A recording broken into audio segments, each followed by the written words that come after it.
বাংলাদেশের রাজনীতিতে নজিরবিহীন ঘটনা। সাবেক প্রধানমন্ত্রী শেখ হাসিনাকে তার অনুপস্থিতিতে মৃত্যুদণ্ড দিয়েছেন আদালত। গত বছরের ছাত্র নেতৃত্বাধীন গণ অভ্যুত্থানে প্রাণঘাতী দমনপীড়নের নির্দেশ দেওয়ার অভিযোগে এই রায় দেয়া হলো।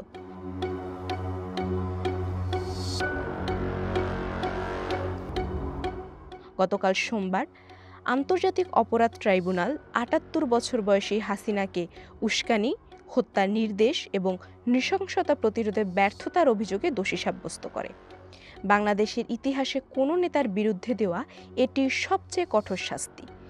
এই মামলায় সাবেক স্বরাষ্ট্রমন্ত্রী আসাদুজ্জামান খান কামালও মৃত্যুদণ্ডপ্রাপ্ত। বর্তমানে ভারতে আশ্রয় নেওয়া হাসিনা এই রায়কে একটি সাজানো ট্রাইব্যুনালের সিদ্ধান্ত বলে প্রত্যাখ্যান করেছেন।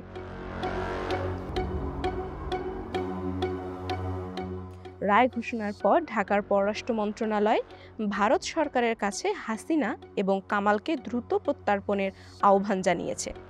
নয়াদিল্লি কেবল জানিয়েছে যে তারা রায়টি নোট করেছে। ভারত বলছে, বাংলাদেশের জনগণের সর্বোচ্চ স্বার্থ বিবেচনায় সব অংশীজনদের সঙ্গে গঠনমূলক আলোচনায় সম্পৃক্ত থাকবে তারা, তবে বিস্তারিত কিছু জানায়নি। এটি ভারতের পররাষ্ট্রনীতির জন্য কঠিন চ্যালেঞ্জ হতে চলেছে। ভারত এবং বাংলাদেশের মধ্যে ৪,০০০ কিলোমিটারের সীমান্ত রয়েছে। হাসিনা যতদিন ভারতে থাকবেন, বাংলাদেশের পক্ষে সম্পর্ক স্বাভাবিক করা কঠিন হবে। ভারতীয় নীতি নির্ধারকেরাও বিষয়টি বোঝেন। এখানে কিছু না কিছু করতে হবে।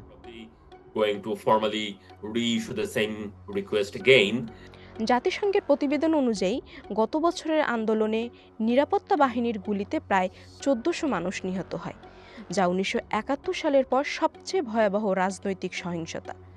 ফেব্রুয়ারির নির্বাচনের আগ মুহূর্তে এই রায় দেশের রাজনৈতিক পরিস্থিতিকে আরও অস্থিতিশীল করে তুলেছে।